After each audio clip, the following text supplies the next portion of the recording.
Buenas, el día de hoy vamos a hablarle de las ideas de Platón y Aristóteles con mis compañeros Alex Leiva, Luis Hernández, Melissa Medina, Lilibet Gutiérrez y mi persona Diana Gutiérrez.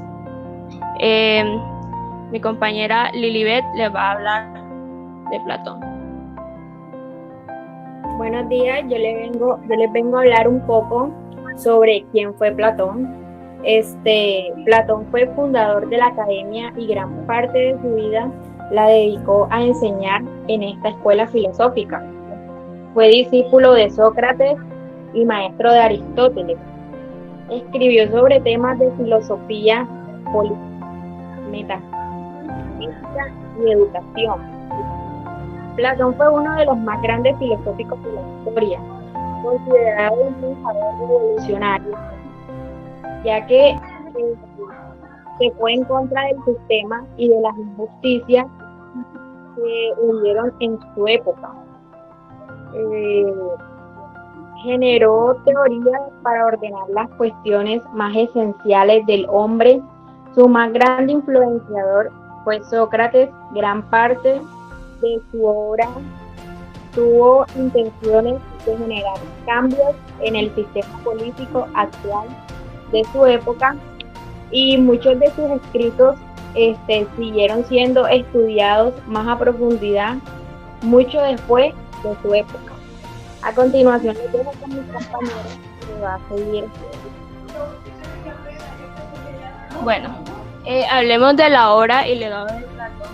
Como venía diciendo mi compañera Lilibet, Platón fue alumno de Sócrates. Entonces, gran parte de la obra de Sócrates se dedicó a divulgar ese pensamiento del señor Sócrates, que no escribía sus ideas. Entonces, ese fue el mejor legado que él dejó. Sin embargo, conforme iba pasando el tiempo, él comenzó ya a tener sus propios pensamientos.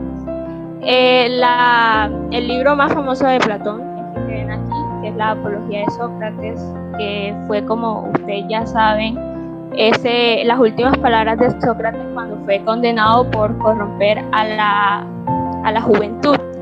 Y después ya Platón comenzó a hacer otro tipo de obras, y era para la difusión pues del pensamiento filosófico, y iba más a la reflexión con algo que se llamaba monólogo, que es hablar de una forma como si uno estuviera pensando en voz alta. Y también usó el comentario en directo. Le dejamos con Luis. Bueno, yo vengo a hablarles sobre las obras de Platón. Y cuando hablamos de las obras de Platón, es un legado bastante extenso a lo largo de la historia y bastante importante. Y el legado de Platón, sus obras pueden dividirse en 4 etapas. La primera, diálogos de la juventud. La segunda, en la época de transición. Tercera, los diálogos críticos. Y cuarta, textos de la vejez. En estas 4 etapas se dividen. La primera, diálogos de la juventud, se caracteriza por sus preocupaciones éticas. Es una etapa donde está bastante influenciado por Sócrates y elabora textos como la Apología recién mencionada. En la época de transición, en esta etapa se destaca su interés por las cuestiones políticas,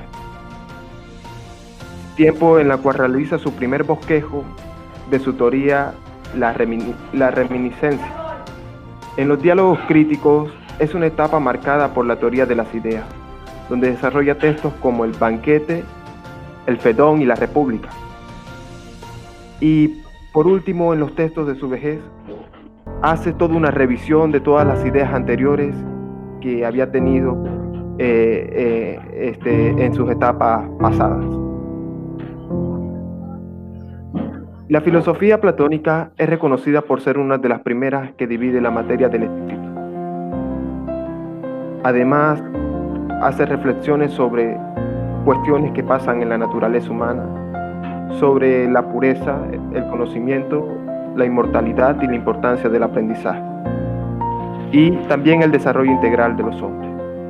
Bueno, he hecho un breve resumen de lo que este autor plantea en sus obras y de las 4 etapas en las que él estuvo y fue transicionando.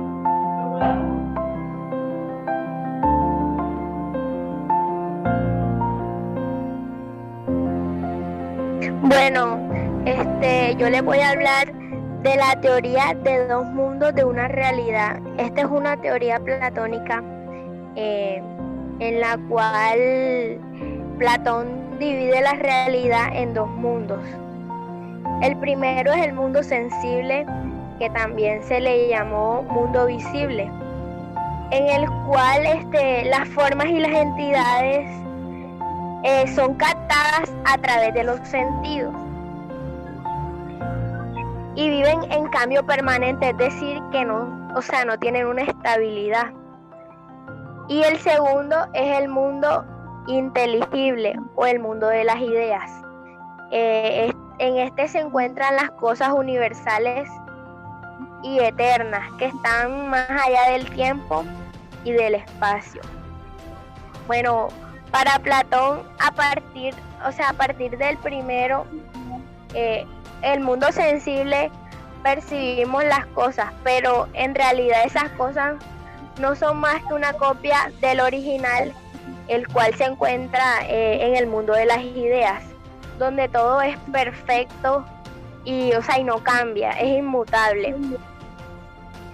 Bueno, en el mundo de las ideas también se encuentran las esencias que existen, aunque no pueden ser percibidas por las personas, son parte del conocimiento abstracto y no pueden ser objeto del conocimiento sensible.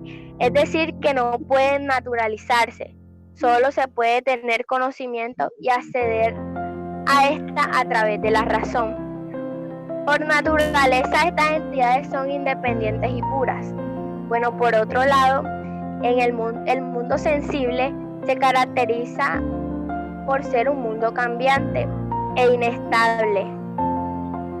Por eso se encuentra en un constante cambio. En el mundo material y tangible al que los hombres pueden acceder y percibir a simple vista, aunque en realidad este mundo es una simple copia del mundo original que se encuentra en el mundo de las ideas. La teoría intenta explicar que la única forma de acceder a la realidad y a la verdad es por medio de la razón. Bueno, ahora los dejo con mi compañero Alex. Voy a hablarles un poco sobre, hacerles un breve resumen de lo que es la alegoría de la caverna, o como la mayoría mejor la conoce, mito de la caverna. Esta es una metáfora que es sumamente importante y de relevancia en lo que respecta al conocimiento filosófico y pedagógico y a cualquier otra área en la cual el conocimiento sea general. La alegoría nos habla sobre unos hombres que están atados de espaldas a una pared y que el campo de visión es únicamente hacia enfrente. Detrás de ellos hay fuego y por ahí transitan personas todo el tiempo. Entonces la sombra proyectada por la fogata que está detrás de ellos los deja el campo de visión que puedan ver imágenes que ellos consideran que es la realidad. Luego de eso un prisionero logra soltarse, logra escapar de ahí con un muy grande esfuerzo. Una vez que logra salir de la caverna, encuentra con la realidad, que es muy diferente a lo que él la concebía. Se da cuenta de que hay formas, de que hay texturas, de que hay colores, de que hay luz y que todo es realmente diferente. Le toma tiempo adaptarse a ella debido a que desde que nació, desde pequeño, ha estado atado a esas cadenas, y el tiempo que toma adaptarse da cuenta y logra percibir la realidad que es. Luego vuelve, intenta a la persona con que él estaba atada cómo es la realidad, cómo es aquello que ellos desconocen, lo cual es por obvias razones rechazado por las personas que están atadas, debido a que ellos consideran de que la única realidad es la que han percibido, la que han visto, la razón. El mito, la alegoría, es de carácter muy simbólico, debido a que Platón en ella intenta enseñarnos cómo el hombre está atado de cierta forma a la ignorancia y al poco conocimiento que poseemos, y por causa de eso, por falta de educación, por falta de estudio, por falta de ganas, por estar atado todo el tiempo a los paradigmas que nos rigen, consideramos de que esa es la única realidad. Entonces nos prohibimos de intentar experimentar algo más, de intentar dejar de un lado lo que perciben únicamente nuestros sentidos y recurrir a la razón para ir más allá, y nos ofuscamos ahí, y debido a eso el hombre no puede ser libre, sino todo el tiempo está atado. Entonces nos enseña de que si hacemos un esfuerzo y logramos sacarnos de las cadenas, podemos escapar de ahí y podemos conocer aquello que desconocemos, y que es normal de que al percibir algo nuevo, al conocer algo nuevo, muchas personas que están inculcadas en un pensamiento totalmente irrelevante y que ha sido acogido por ellos por mucho tiempo, puede ser rechazado cualquier idea nueva que nosotros tengamos, y que esas ideas no deben de ser temidas, de que sean rechazadas, debido a que sabemos muy bien de que es algo que pasará, pero debemos de ser fuertes, debemos de ser inteligentes, y debemos de intentar escapar de ahí para poder visualizar la otra realidad que no podemos percibir, pero que debemos, recurriendo a la razón.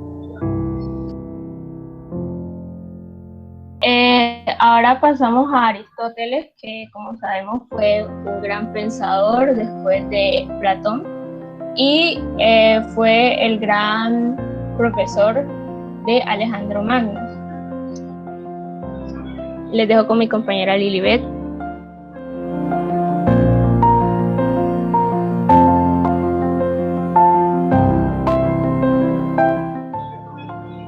Bueno, yo les voy a hablar un poco sobre la naturaleza.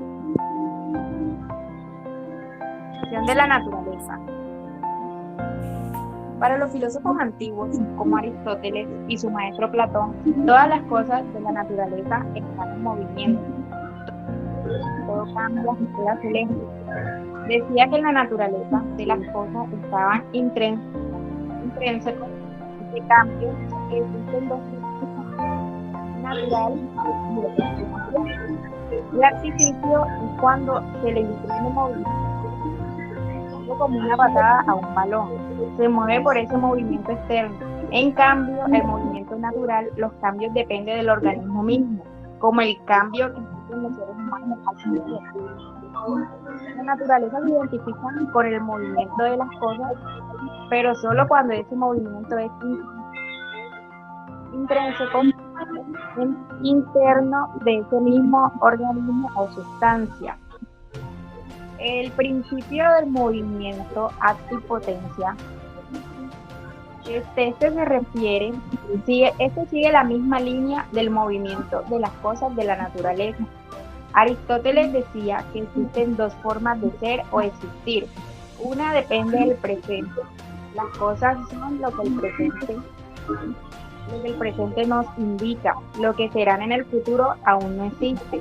Solo es un elemento en potencia, como un ser vivo. Él es lo que es.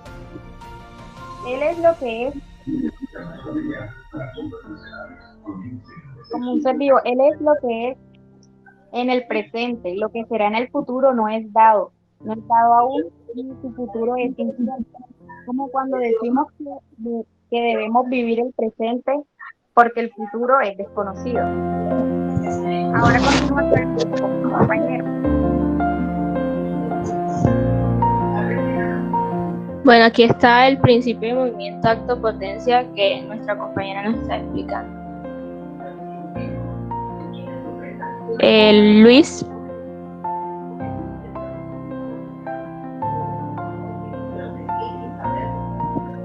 Bueno, yo les voy a hablar sobre los tipos de movimiento. En este caso, tomamos como tema la sustancia. Aristóteles observaba a los entes o las personas y distingue que se producen en ellos dos tipos de cambio o movimiento. El primero, un cambio sustancial, es cuando desaparece una sustancia y da lugar a otra. como cuando quemamos un papel y lo convertimos en ceniza, entonces cambia de una forma a otra. El cambio occidental en segundo lugar, y es cuando una sustancia se modifica en alguno de sus atributos o características, pero permanece siendo la misma. Aristóteles dice que todas las cosas las podemos percibir, todas las cosas sensibles, tanto las naturales como las que son artificiales, porque están compuestas con la estructura de un acto y potencia, dado que el movimiento es el paso de potencia al acto. Todas las cosas sensibles tienen el movimiento como uno de sus rasgos más característicos y definitorios. Este es el concepto que nos da Aristóteles sobre la sustancia, pero sobre el movimiento, pero ahora pasemos al de la sustancia, y él nos habla que la sustancia es lo que permanece en el cambio occidental. El ser mismo o el individuo, aunque modifique su aspecto a lo largo del tiempo, además tiene como característica el ser independiente. Y a pesar de que el ser se modifica a lo largo del tiempo, tiene una característica muy peculiar, y es que el ser es independiente. Tiene su ser en sí y no en otro. Debemos separar el nivel de los atributos a sustancias segundas.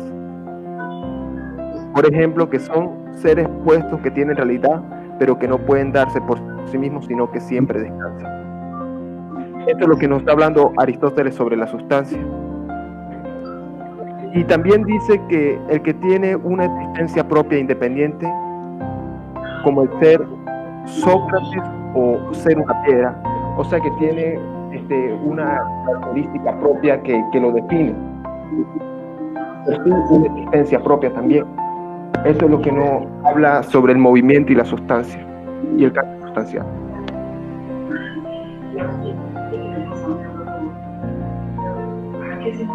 Aristóteles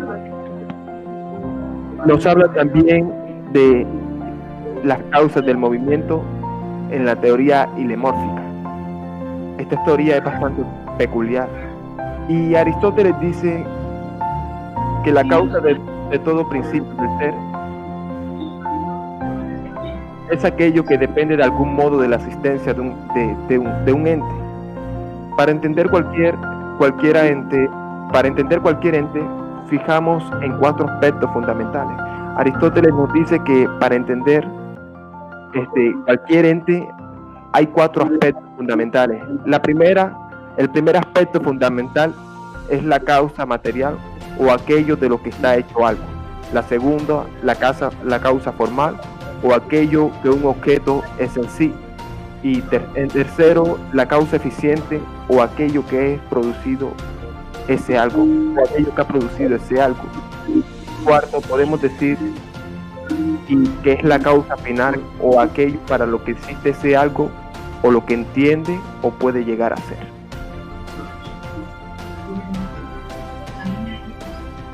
Esto es lo que nos dice Aristóteles en su teoría hilermórfica. Ok, ya. ¿Terminaste? Sí.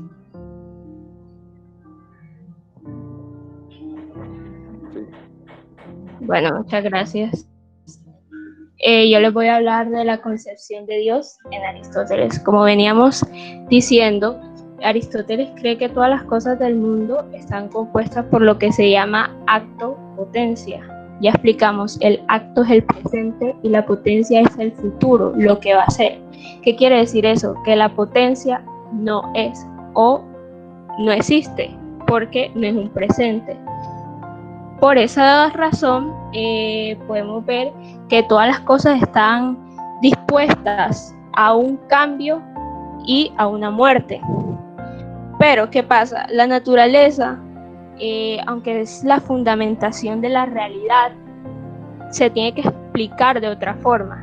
Quiere decir que se tiene que explicar por algo que esté arriba de nosotros. Ese algo es Dios. Y como Dios no se puede explicar, no podemos entender o concebir bien es eso que Él está tratando de decir. Entonces, si se concibe a Dios como un ser sin composición ni metafísica, ni físicamente quiere decir que es un ser o un acto puro y con una forma eterna e inmutable. Ahora les vamos a hablar de la antropología aristotélica. A diferencia de Platón, Aristóteles pues considera que el hombre consta de cuerpo y alma. ¿Qué pasó con Platón? Platón iba más a lo que era la razón. Entonces, para él, lo que se distingue más al hombre es el cuerpo, porque obviamente el cuerpo es muy diferente a los de los otros seres vivos. Pero para él el cuerpo y el alma no iban tan separados como lo consideraba Platón. Ahora tenemos que ver que hay diferentes tipos de almas. Está el alma como principio de racionalidad, que es la que tenemos todos, y por ella somos capaces pues de llegar a diferentes tipos de conocimientos con obviamente la mente, y eso nos hace diferente que los otros tipos de seres vivos. Y luego está el alma como principio de vida, que pues lo tenemos todos. Gracias a ellos pues, podemos hacer actividades vitales y nos diferenciamos, incluso los animales, se diferencia de los seres que son totalmente inertes.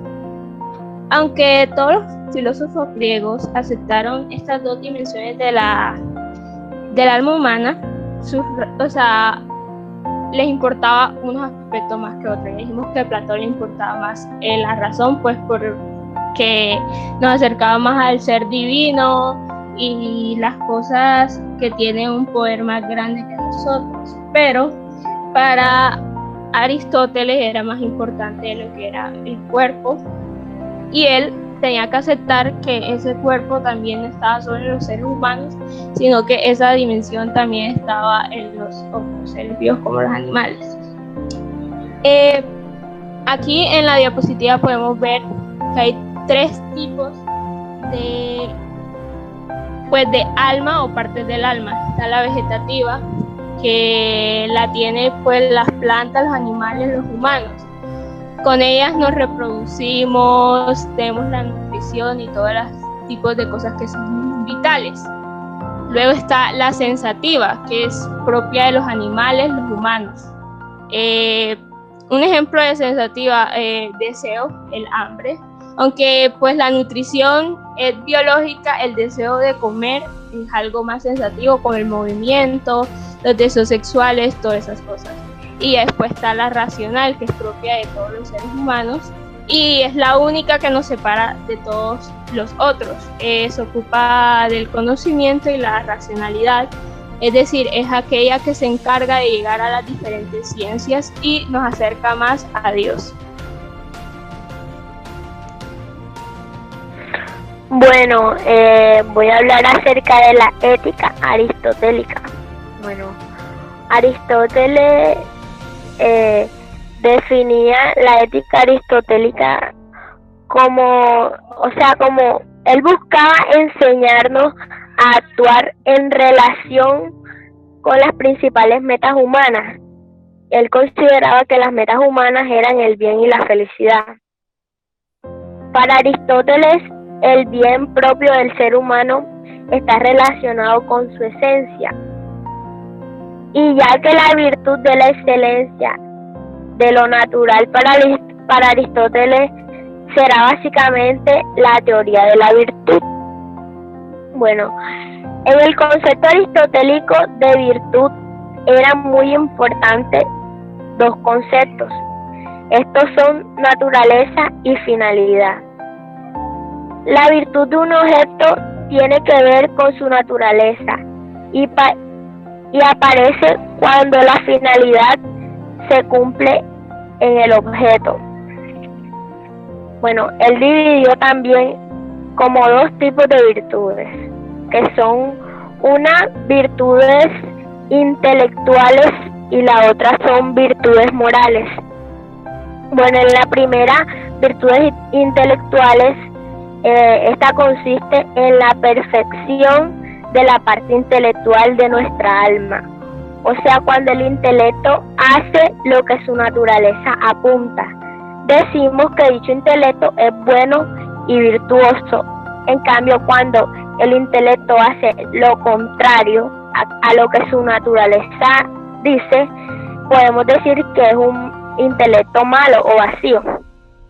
Bueno, la segunda son las virtudes morales, y estas son la perfección de la voluntad, del carácter. Aristóteles la define como una posición voluntaria adquirida, o sea que la voluntad tiene que ser algo habitual y que esta la dirige la razón. Por otro lado, les voy a hablar también de la eudamonía, la felicidad como el bien supremo.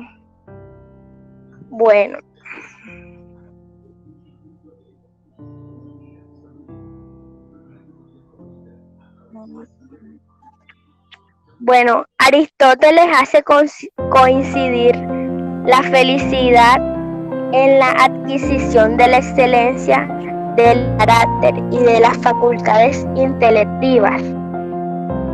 Todos los seres tienen fines que están definidos a partir de lo que son en actos, a partir de su esencia y de su forma, y a cuya realización aspiran. Aristóteles defendía la existencia de un fin final, cuya realización es el máximo y principal afán humano, y que hace que el deseo no sea vacío y vano, y llamará felicidad a dicho placer, puesto que la felicidad o placer es aquello que acompaña a la realización del fin propio de cada ser vivo. La felicidad que le corresponde al hombre es la que le sobreviene cuando realiza la actividad que le es más propia y cuando la realiza de un modo perfecto. Es decir, que el hombre tiene que apuntar a lo que diga su naturaleza, y cuando esto pasa, se puede decir que se realiza la felicidad de un modo perfecto. Es más propio del hombre el alma que el cuerpo, pensaba él, por lo que la felicidad humana tendrá que ver más con las actividades del alma que con las del mismo cuerpo. Y de las actividades del alma que están ligadas a la parte más típicamente humana. El alma intelectiva o racional, como en el alma intelectiva encontramos el entendimiento o intelecto y la voluntad, y llamamos virtud a la perfección de una disposición natural. La felicidad más humana es la que corresponde a la vida teorética o de conocimiento. Por ello, el hombre más feliz es el filósofo, creía él, y lo que es cuando su razón se dirige al conocimiento de la realidad más perfecta, Dios, y a la vida virtuosa. Finalmente, y desde un punto de vista más realista, Aristóteles también acepta que para ser feliz es necesaria una cantidad moderada de bienes exteriores y afectos humanos. Bueno, ahora los dejo con mi compañero que continúe.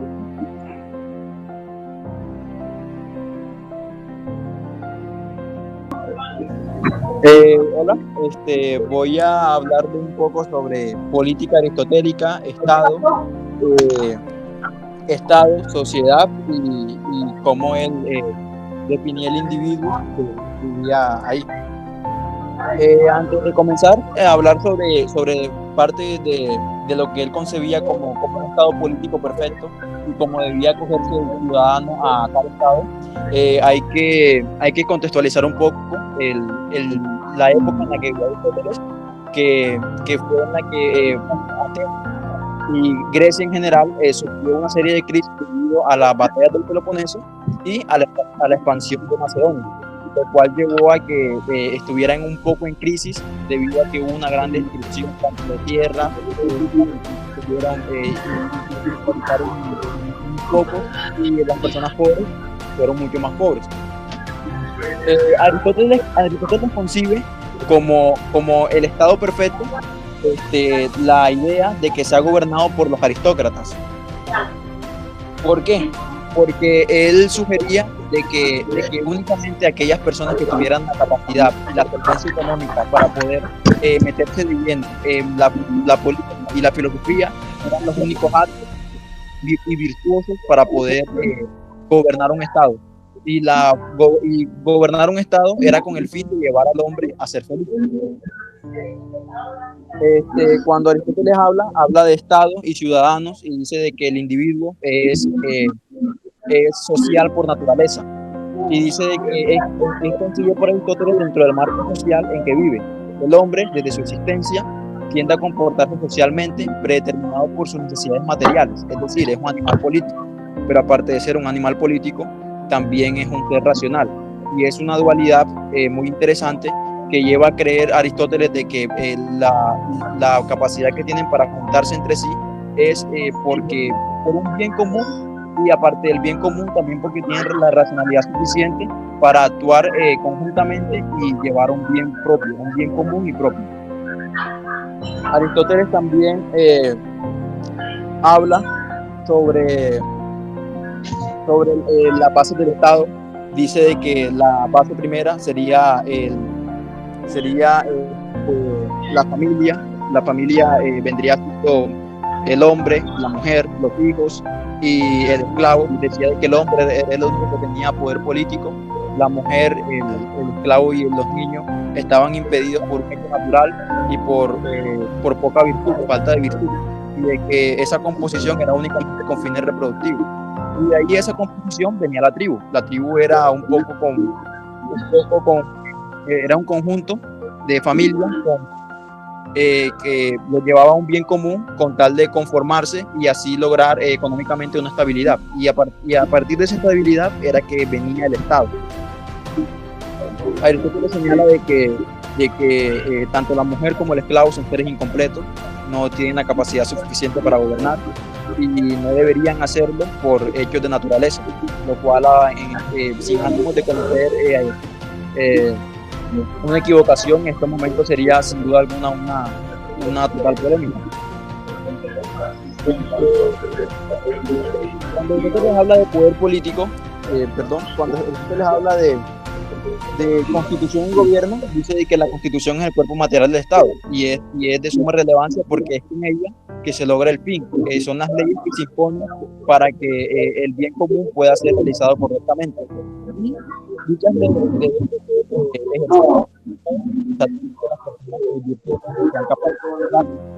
Aristóteles habla de los estados perfectos, dice de que existen tres imperfectos.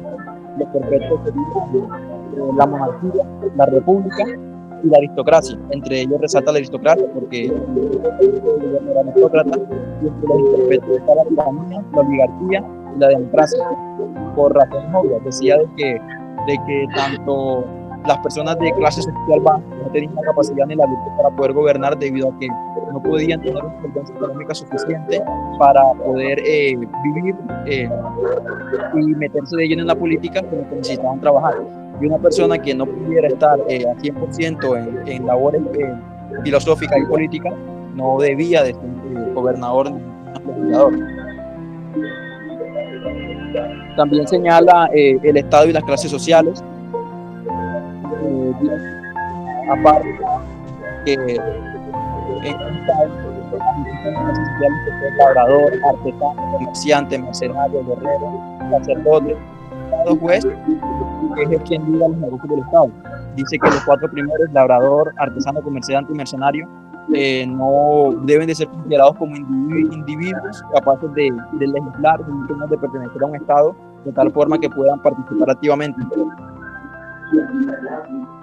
Y pues, yendo un poco más atrás, la definición de Estado ideal, que es donde los aristócratas, que son las personas que él concibe como correctas para poder gobernar, puedan lograr el bien común, que es la felicidad del ser humano, debido a que como el ser humano es un ser político, necesita estar conjuntamente con otras personas por un bien común, y ese bien común lo llevará a su vez a la felicidad, que es lo que todos los seres humanos buscan. Creo que con eso concluyo un poco sobre la política aristotélica de Estado y de gobierno.